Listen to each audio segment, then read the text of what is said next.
Hi guys! Welcome back to my YouTube channel. So yan, nag-vlog ulit tayo ngayon pagkalipas na naman ng maraming buwan, no? Ngayon, i-share naman natin kung ano naman yung experience natin nung nag-send tayo ng payment sa ating GCash account. Dahil tayo ay magbabayad ng ating SSS contribution, pero sa kasamang palad, hindi po siya pumasok dun sa ating SSS account.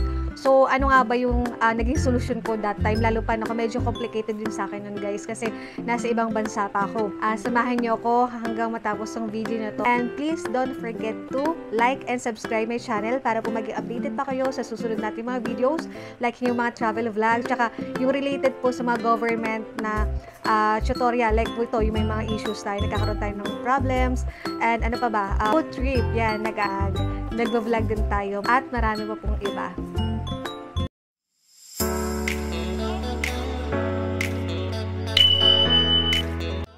So, magbalik tayo last 2023. Mga June, nasa Dubai ako that time. Then, yung nangyari noon, dahil sa kagustuhan ko mag-contribute ng aking SSS, decide ako na mag-send through GCash. Yun. So, since yun naman talaga yung ginagawa ko, kahit noon pa nung nasa Pinas ako, kasi self-employed ako eh. So, talagang nagsisend ako noon pa. Wala naman nagiging problema noon nung ginagawa ko siya sa Pinas ha.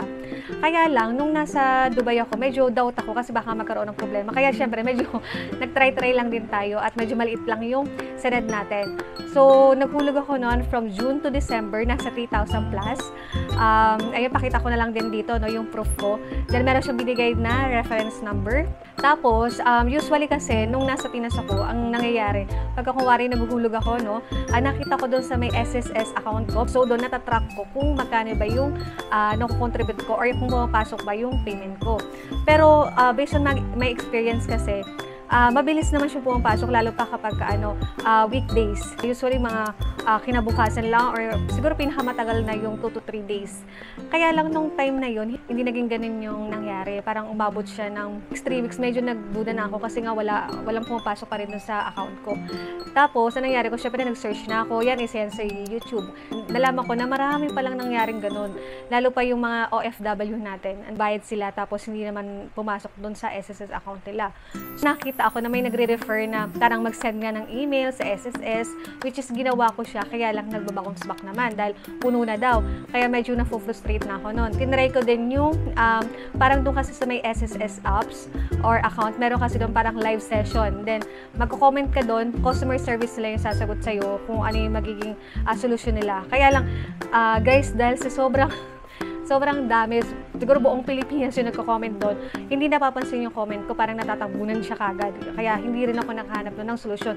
Anyway guys, yung SSS account pala ha, maganda yung apps na yun. Kung gusto ninyong malaman kung paano rin pala siya gawin, paano kayo mag-sign up, meron din ako guys, pwede nyo i-check din sa may videos ko, yan, para matrack nyo din yung mga payment din ninyo. Dahil sa hindi rin pumapasok doon sa comment section yung mga sinasabi ko, kaya medyo nawalan ako ng pag-asa. Kailangan yung ate ko, papunta siya ng Pinas. Ang ginawa ko, gumawa ko ng authorization letter na lang.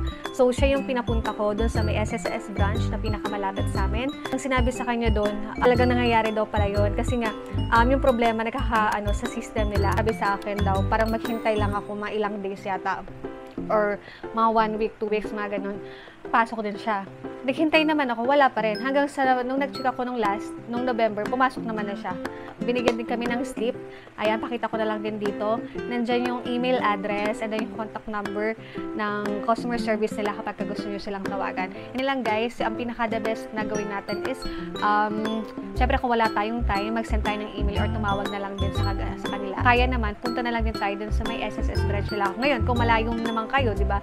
At meron naman kayo kamag-anak dito sa Pinas at hindi nyo pa talaga rin makontak yung email, walang response, hindi sumasagot sa mga calls, much better, punta na lang tayo sa pinakamalapit na branch, pupuntahin natin yung relatives natin para sila na yung kumuusap doon sa staff ng SSS para maresolbahan yung ating problema.